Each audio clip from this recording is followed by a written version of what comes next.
यदि आपके अंदर इंसानियत है तो समझ लीजिए कि भगवान आपसे दूर नहीं, क्योंकि भगवान भी उन्हीं का साथ देते हैं जो खुद दूसरों के भगवान बनते हैं।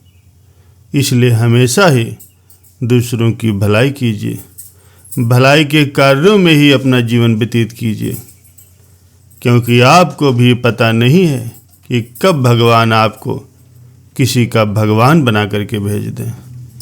प्यारे सज्जनों, एक बार की बात है, एक व्यक्ति ऑफिस से थका हारा अपने घर की ओर जा रहा था।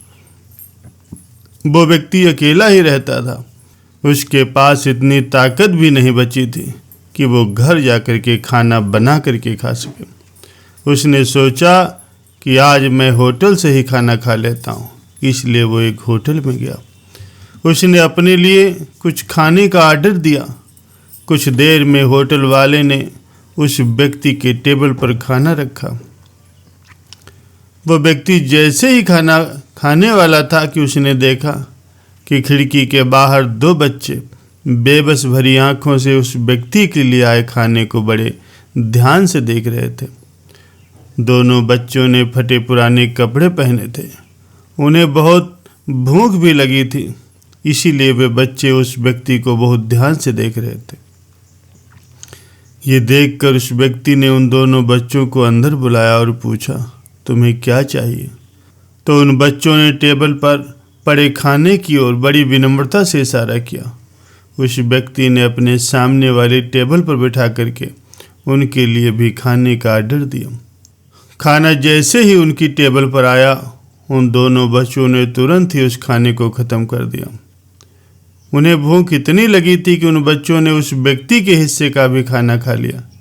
ये सब वो व्यक्ति बहुत ध्यान से देख रहा था। उस व्यक्ति ने अभी खाने की शुरुआत भी नहीं की थी।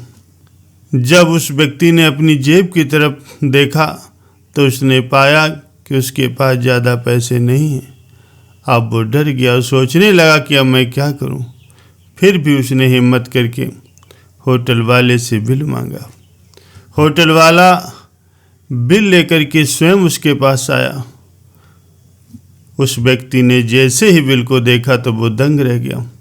उस बिल में रुपए की जगह पर ये लिखा था कि हमारे पास ऐसी कोई मशीन नहीं है जो कि इंसानियत का बिल बताती हो। होटल वाले को देखकर वो व्यक्ति बहुत खुश हुआ। उसने उस होटल वाले को धन्यवाद दिया। होटल वाले ने कहा, भाई, मैंने देखा कि आपके अंदर इंसानियत है और आप लोगों के प्रति दया भावना से भरे हो। भला करने वाले का सदा ही भला होता है। होटल वाले ने उस व्यक्ति को एक कहानी सुनाई।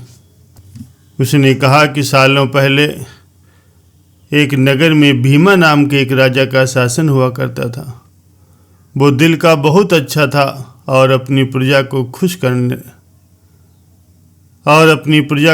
रखने वाला था। अगर किसी को कोई समस्या होती तो राजा तुरंत ही उसका समाधान कर देता। धन संपत्ति और खूब इज्जत होने के बाद भी राजा की पत्नी दुखी रहा करती थी। उसके मन में हमेशा से ही संतान प्राप्ति की चाहत थी, जो सालों से पूरी नहीं हो पाई थी। राजा को भी ये दुख रह रहकर सताया करता था। राजा ने कभी भी अपना दुख खुद पर हावी नहीं होने दिया और पूरे राज्य की लगन से सेवा करता रहा। एक दिन भीमा के राज्य में एक बहुत ही सिद्ध साधु भ्रमण करते हुए जा पहुँचे। वे गांव-गांव घूमकर लोगों से पूछते रहते कि वो कितने सुखी। हर किसी का एक ही जवाब था कि हमारे राजा बहुत अच्छे हैं, पूरी प्रजा का हमेशा ध्यान रखते हैं, उसे खुश रखते हैं। हर किसी के मुंह से राजा की तारीफ सुनने के बाद वो साधु सीधे राजा के पास जा पहुँचे। राजा को प्रणाम करने के बाद साधु बोला, हे राजन, तुम्हारे राज्य में हर कोई खुश है, प्रसन्न है। ये सब देखकर मुझे बहुत अच्छा लगा है। तुम्हारे काम से खुश होकर के मैं तुम्हें एक टोकरी दे रहा हूँ। ध्यान रखना, ये कोई सामान टोकरी नहीं। तुम इसमें जो भी डालोगे वो चीज़ 1 से 2 बन जाएगी। इतना कह करके वो साधु वहाँ से चला गया। अब राजा टोकरी लेकर के सीधे रानी के पास पहुँचा और साधु की सारी बात बताई। राजा की बात सुन करके रानी ने अपने हाथ का एक कंगन उतारा और उस टोकरी में डाल दिया। देखते ही देखते कंगन 1 से 2 हो गए। ये देखकर राजा और रानी दोनों हैरान होने के साथ साथ काफ़ी खुश भी हुए। दोनों के मन में हुआ कि अब राज्य में किसी भी चीज़ की कोई कमी नहीं रहेगी और प्रजा की खुशी भी दोगुनी हो जाएगी। हम इस टोकरी से भी अपनी प्रजा की ही सेवा करेंगे। कुछ दिनों के बाद भोला नाम का एक व्यक्ति अपने परिवार के साथ राजा और रानी से मिलने के लिए पहुंचा। उसके साथ उसकी पत्नी और एक नवजात शिशु भी था। भोला ने पहले राजा रानी को प्रणाम किया और कहने लगा, महाराज, हम आपके ही नगर के रहने वाले हैं। आपको संतान न होने का दुख हमसे सहा नहीं जाता, इसलिए हम अपने इस शिशु को आपको देने के लिए आए। इस वक्त से ही आप दोनों मेरे पुत्र के माता पिता हो। भोला की बात सुन करके राजा के कुछ बोलने से पहले ही रानी ने उस नवजात को अपनी गोद में उठा लिया। रानी ने भोला और उसकी पत्नी सुलेखा को धन्यवाद दिया। इन सब के बीच राजा कुछ कह ही नहीं पाया। राजा को पुत्र मिलने की खुशी तो थी, लेकिन वो भोला और सुलेखा के लिए परेशान थे। राजा को पता था कि पुत्र न होने से भी अधिक दुख उसे पैदा करके किसी को दे देने से होता। इतना सब सोचने के बाद राजा कुछ देर तक रानी को समझाते रहे कि हम किसी बच्चे को उसके माता पिता से अलग नहीं कर सकते।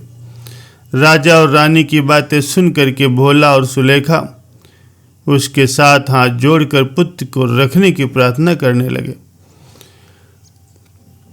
राजा और रानी दोनों ही भोला और सुलेखा की बातें सुन करके हैरान हो गए। तब राजा ने सीधे भोला से पूछा, आखिर बात क्या है? तुम अपने बच्चे को अपने साथ रखने की बात सुन करके दुखी क्यों हो? साफ साफ कहो, तुम्हें क्या परेशानी है?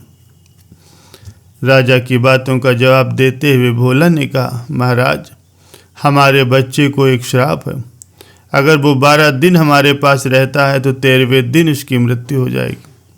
आज हमारे बच्चे को हमारे साथ रहते हुए 12 दिन हो गए। अगर हम कल इसे अपने पास रखेंगे तो इसकी मृत्यु जरूर हो जाएगी। राजा ने इस बारे में सोचने के लिए थोड़ा समय मांगा और भोला व सुलेखा कुछ देर राजमहल में आराम करने के लिए कहा। फिर राजा भी इस बारे में सोचने के लिए अपने कक्ष में गए और रानी बच्चे को गोद में लेकर के राजा के पीछे पीछे चलने लगी। कक्ष में पहुंच करके रानी ने राजा से पूछा, आप आखिर इतने परेशान क्यों हो? तब राजा ने कहा कि मेरे राज्य में रहने वाला कोई भी परिवार मुझे अपनी संतान दे करके सारी जिंदगी रोता रहे, ये मुझे हरगिज मंजूर नहीं है। राजा की बात सुन करके रानी भी इस बारे में सोचने लगी। तभी रानी महाराज से बोलने लगी, क्यों न महाराज हम इस बच्चे को टोकरी में डाल करके 1 से 2 कर लें। फिर इस बच्चे को हम रख लेंगे और दूसरे बच्चे को भोला व सुलेखा को दे देंगे। राजा ये सुन करके खुश हो गए और जल्दी से बच्चे को टोकरी में रख दिया। टोकरी में रखते ही वो नवजात 1 से 2 हो गए। फिर रानी ने जिस नवजात को टोकरी में डाला था उसे उठा लिया और राजा ने दूसरे बच्चे को गोद में उठा लिया और दोनों बच्चों को लेकर के राजा रानी सीधे उस कमरे में जा पहुंचे जहां भोला और उसकी पत्नी आराम कर रहे थे। राजा ने अपनी गोद में लिए बच्चे को भोला को सौंप करके कहा, ये लो अपना बच्चा। राजा की बात सुन करके भोला और सुलेखा निराश हो गए। तभी राजा ने टोकरी के बारे में उन दोनों को बताते हुए कहा, अब ये बच्चा श्राप से मुक्त हो गया। आपके जिस बच्चे को श्राप मिला है वो रानी के पास है। आप दोनों इस शिशु को अपने घर ले जाएं, इसकी अच्छे से देखभाल करें। राजा की पूरी बात सुनने के बाद भोला और उसकी पत्नी खूब खुश हुए और बच्चे को लेकर के चले गए। राजा और रानी भी बच्चा पाकर के खुश थे। उन्होंने खूब अच्छी तरह से बच्चे का पालन पोषण किया वो बच्चा भी बड़ा होकर के एक अच्छा राजकुमार बना और उसने अपने माता पिता व राज्य का नाम रोशन किया। कहानी सुना करके उस होटल वाले ने कहा, खुद को दुख धोने के बाद भी दूसरों की भलाई के बारे में सोचना ही सबसे बड़ी इंसानियत है और इंसान का यही सबसे बड़ा धर्म है। यदि आप दूसरों की भलाई के बारे में सोचते हैं या दूसरों की भलाई करते हैं तो उसके बदले में आपका भी भला जरूर होगा।